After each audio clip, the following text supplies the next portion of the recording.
Hello, everyone. We are joining you from a different location today. So kind of a special treat for me, but not really for anybody else. But I am at Do Good Video Production Studio in Baltimore. I was just shooting a little promo video, and then it was like, oh, I don't really have time to get home, so I get to shoot from the studio. So yeah. Anyway, that's really not important to anybody, but I got all fancy and dressed up for today. So we're here with Cori, and Cori is going to tell us about deciding what we should write our books about. And she does all kinds of stuff around books, including publishing. So why don't you go ahead and introduce yourself? Sure. Thanks for having me on. I'm Cori Wamsley. I'm the CEO of Aurora Corialis Publishing. And yes, I did put my name in the title. I am a publisher as well as an author. I've written 9 books, and I also I edit books, and I help coach people through the writing process. So I kind of have a bit about every single step of the way in my experience. How did you get started doing that? So I started out writing books a while ago. And that was kind of how I learned how to write books. I didn't go to school to learn how to write books.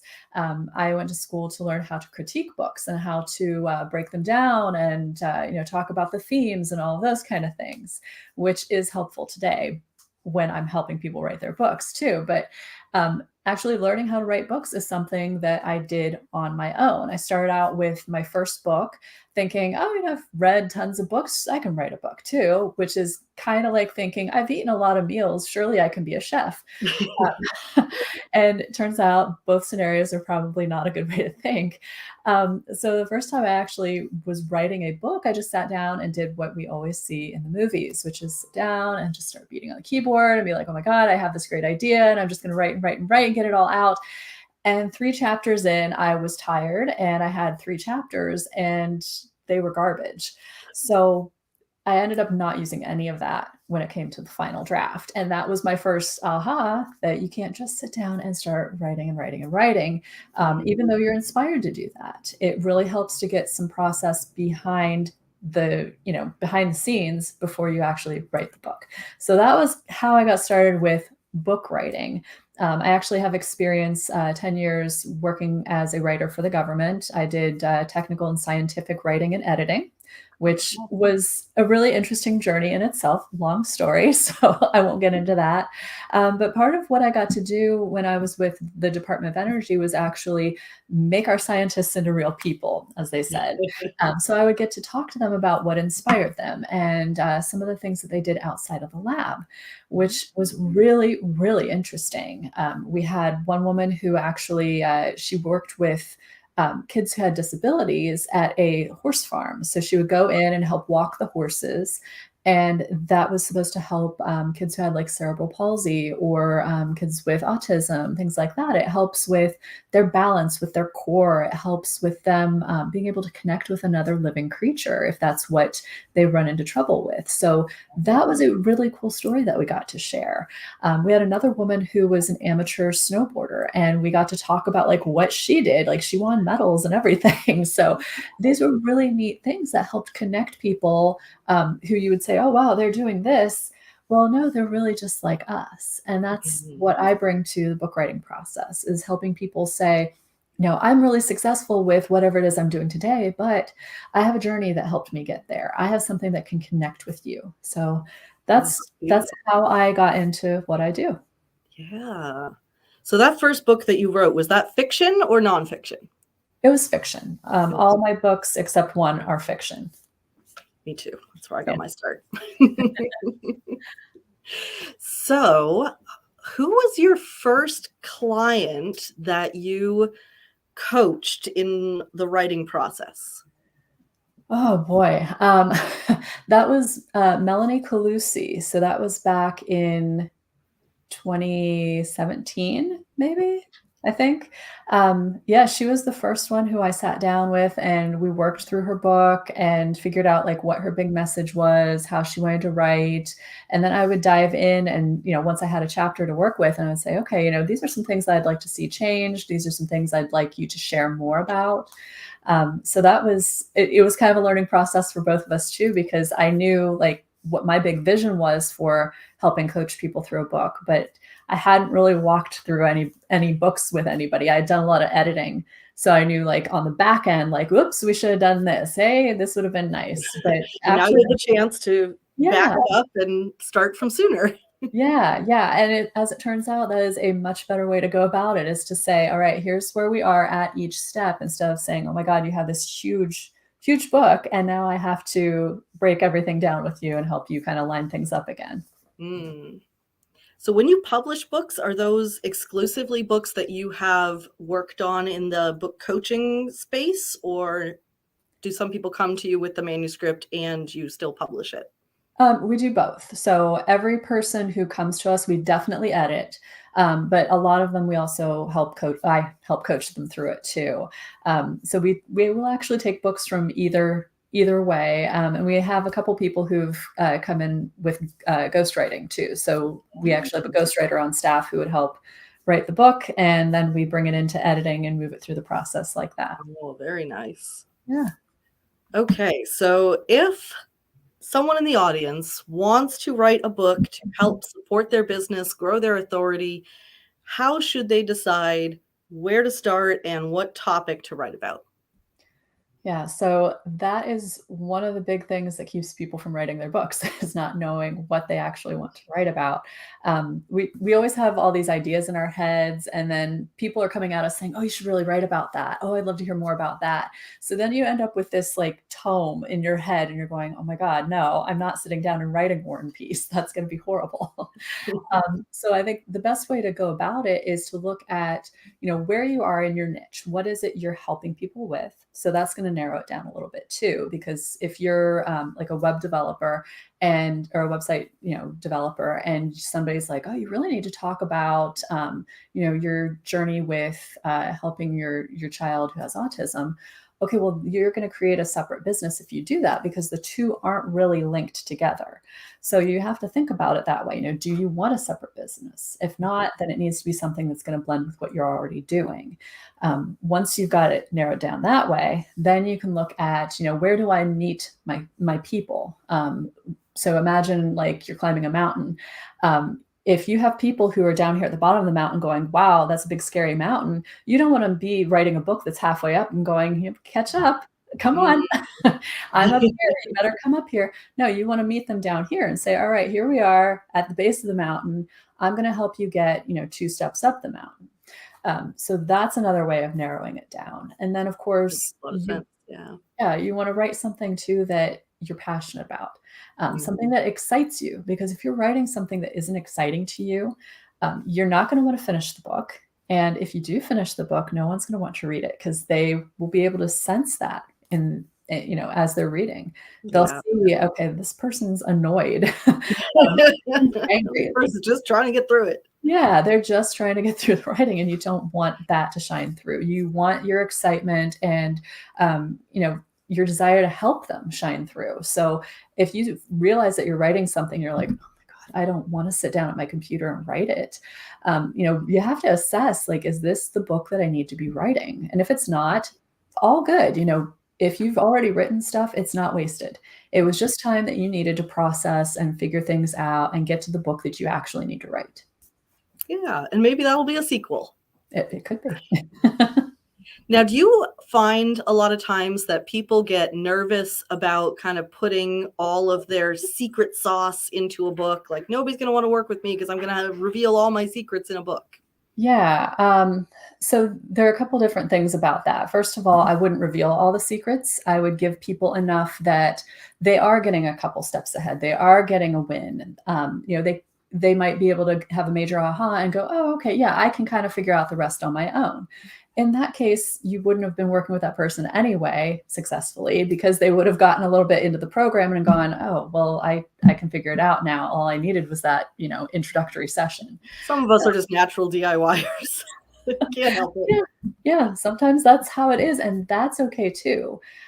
Because, when you put in the right amount of stuff, then the right people are gonna come to you and say, "Okay, I got this. I have a base now. I've gotten 2 steps up the mountain. I think I'm ready to work with you now. I love what you're sharing, and I'm ready." And then the other end of it is too, if you're sharing all of these things and people are saying, wow, look at that person's wisdom, look at all this stuff that they're willing to give in a book, then they know you're going to give even more when you're working with them. Whether you're a service provider or, coach or, whatever it is, they understand, okay, they really know their stuff. It's kind of like there are actually plumbers out there who have like a YouTube channel where they teach people how to do their own plumbing, which sounds ridiculous, but what they're saying is, look at me, I'm an expert. And then, when you're, at midnight and you're going, oh my God, I thought I was going to fix this, but it turns out I can't, you know who to call because you know that they know how to fix it. It's the same sort of thing. Very true. I love that. Yeah. I have actually changed the locks on my house following a YouTube video tutorial.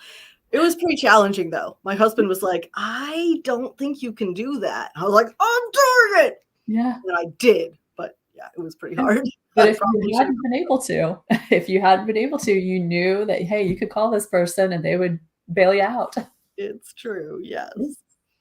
So within somebody's book, do you recommend having them kind of give a little bit of a vision of like the next step to take with them, and maybe in the bio or something at the end that's like, if you like this, here's what's next, anything like that? Yeah, I think that that's really important to do. It needs to be something that flows naturally. Like you don't want to be like, hey, I know you've done this, but here's a $20 million program that I think would really help you. Because you paid 99 cents for this book, but yeah, but I know you're ready. It needs to be something that's going to flow naturally. So in some cases, I've seen people do an anthology, like a group book, and at the end they just say, "Hey, join our Facebook group, and we would love to chat with you, get to know you better." And that's an acceptable ask. You wouldn't put like all 10 or 12 people at the end and be like, "Hey, join all of our groups and join all of our programs." That's overwhelming. At the end of a solo book, you might say, "Hey, I've got a Facebook group I'd love you to join. It's a free group." Or you might say, "Hey, here are a collection of meditations that I'd love to gift to you." And if, then after that, you might say, "Hey, if you liked the meditations, then maybe you'd like to join my my program. It's this, this much, this long, all that kind of stuff." It needs to be something that's an obvious next step. And I do tell everybody, put a call to action at the end, regardless of what it is. Pick something and put it in there. Yes, even small calls to action are good. Yeah. Always be funneling. Yes. That's my philosophy. Do you find in your business that you do more solo books or more multi-author collaborative books? It's mostly solo books, but I've been doing a lot more of the collaborative books. They are getting really popular, especially because people are really busy and some people just want to kind of dip their toe in the water, or some people want to use it as an opportunity to kind of open up to other people's audiences too. And I think something important to think about, I know you didn't ask this, but something important to think about if you're thinking about a collaborative book is to consider like who else's audience you're going to be opening up to. Because a lot of them are paid. So you don't want to, drop money on something that doesn't make any sense.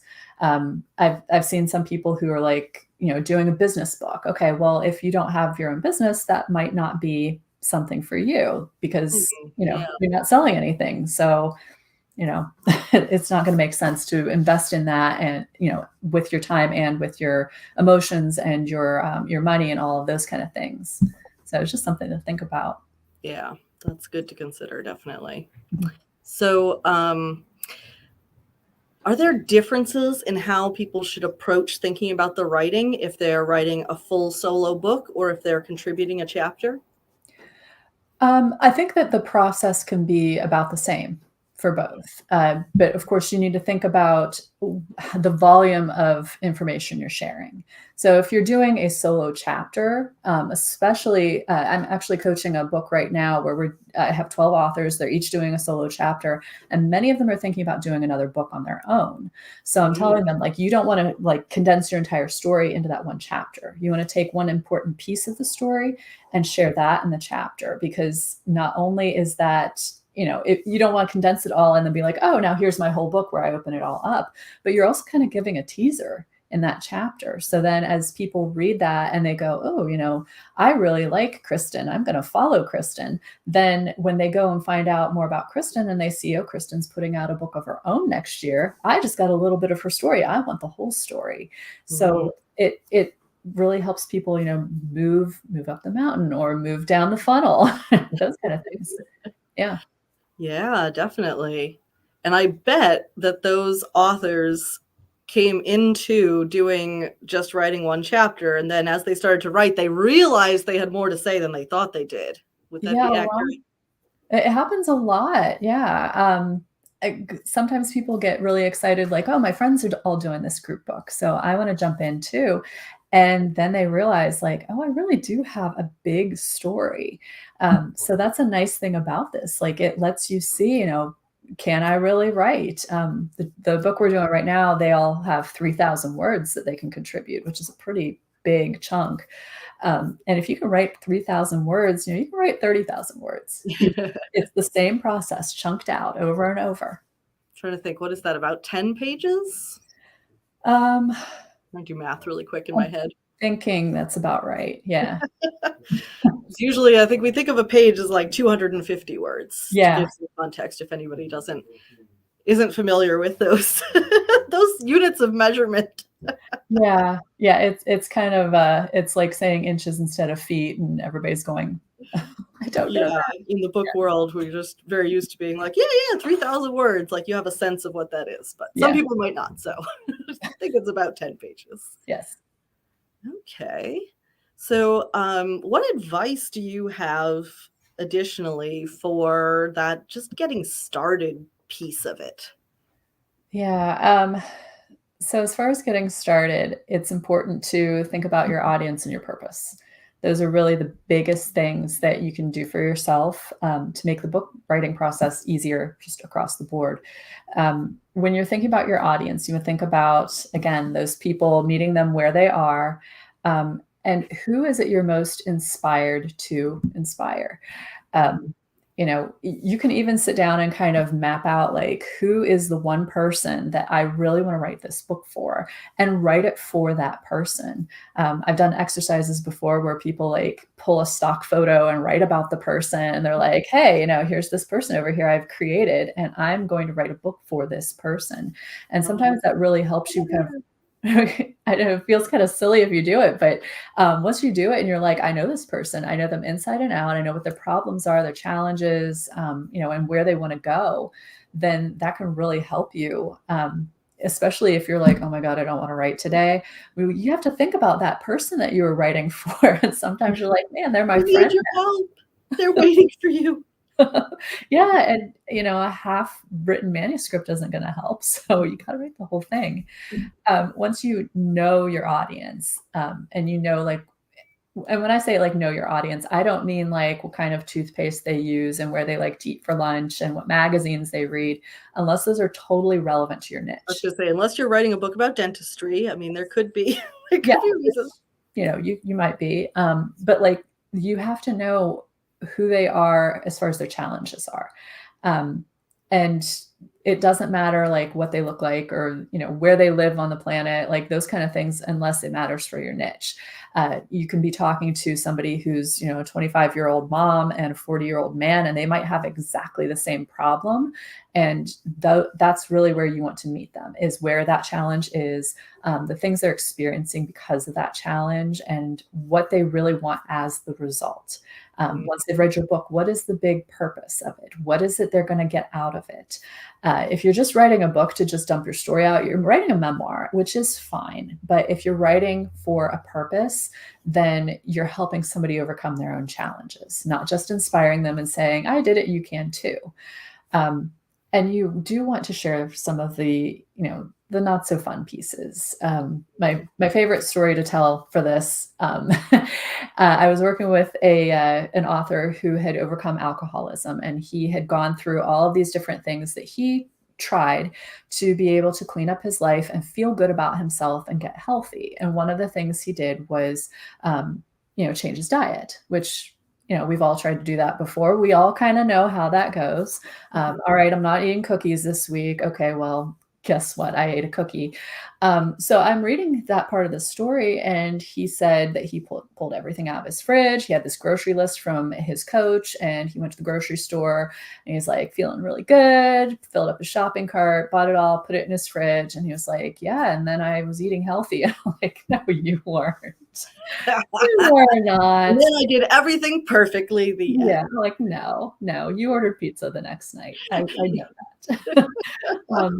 And the reason I wanted him to share that kind of stuff is if you say, hey, I emptied out my fridge and then I put the new stuff in and now we're good, like, that doesn't inspire me. That just makes me feel like a failure when I'm sneaking cookies. That makes me say, well, I guess I can't do what you did because I don't have that kind of willpower. When you're sharing, hey, I slipped up here. My bestie called me and said, we've got to go get Chinese tonight. I have to tell you this big, long story, and I need to cry into my Chinese food. And you're going to be like, okay, fine, I'll go do that. You're not going to say, no, come to my house, eat out of my fridge. We have yogurt. It's not going to happen that way. You have to reveal, okay, these things happen. I'm a real person. Life happens. And that way other people can say, all right, I'm a little more flexible. I can do this. And I can say, okay, I did this yesterday. Today I'm going to do better. Every day's a new opportunity and all that good stuff. I know I totally went off on a tangent there, but yeah, it's interesting because that relates really strongly to an experience I had this morning. I woke up, started watching YouTube, as you do. Yeah. And YouTube recommended a video to me that was about somebody who had built an agency to multi-million-dollar levels, right? Mm-hmm. I see these videos all the time. I like to watch them. I like to try to pick up some tips and tricks. But what made this one really different was he actually had been filming himself from when he first started. And so he went back and showed himself in that mire of, I don't know if this is going to pay off. I don't know if this is going to work. I think I'm taking the right steps. I'm making mistakes. And it was so helpful because I've gotten very jaded seeing people with their like success stories all the time. I did this great thing. I did that great thing. And I've stopped believing that they're telling me the truth, which makes me stop believing it's possible for anyone, for me. At all. So to see him actually take you on that journey and to be able to recognize, oh, that's the point that I'm at now. And he's now making millions. Okay, now it feels real. Now it feels possible. So totally agree. Share the challenges. Yeah. And that's important to help it feel possible. You don't want to give somebody a book and be like, here, I'm at the end. I'm at the end of the book. The whole purpose of this book is so that you know how awesome I am and that I am better than you. Yeah. Yeah. I mean, nobody wants to read that. Probably not. No. Yeah. Do you have a framework that you like to recommend for people writing a book? Do you just sort of feel it out like custom with each person? Or do you have like, this is the best way to structure a book? I like to feel it out because, everybody's audience and purpose are different. So I like to figure out what all of that is, kind of look at what some other books in their niche are doing. And then, some people really want to share a lot of their story. They're just driven to share a lot of their story. So in that case, we usually do, a lot of the story. And then, toward the end of chapters, we might do like, here's some takeaways. Here's some things that I learned. This is how I grew, that kind of stuff. And other people don't want to share as much for whatever reason. And for those kind of people, I like to usually map out what their process is, or, here are 5 things that are the most important for the person reading this book. Okay, now let's pick out a small story to match with each of those, because I feel like story really helps connect. So I don't want to have just, this is a leadership book and I am a leader and these are the 5 things that you need to be a leader. Well, how'd you learn that? where did that come from? Did it come from another book? Did your dad tell you about it? Like, where did this come from? So I think it's really important to be able to blend the story with the journey in some way, whether it is, small story or big story. Totally. Definitely agree. So if people want to learn more about what you do and maybe work with you, where should they go next? Sure. They can go to auroracorialispublishing.com. Or you can search for me on Facebook, LinkedIn, Instagram. I'm pretty much all over the place. I'm Cori Wamsley on all of those platforms. Awesome. And do you have any parting wisdom that you would like to leave us with? Oh, if you feel driven to write a book, make sure you make the time to write it, because you will keep putting it off and putting it off and putting it off if you don't force yourself to make time. And then you'll hit a point where you're like, when is this going to happen? Is it ever going to happen? And I think that there are too many stories that could really be empowering and changing the world that keep, stuck in somebody's head or on their computer, and we could be making a much bigger impact. Beautiful. Well, thank you very much for coming and spending this time with me, Cori. Thank you for having me on. All right, we will wrap it up there. Let's see.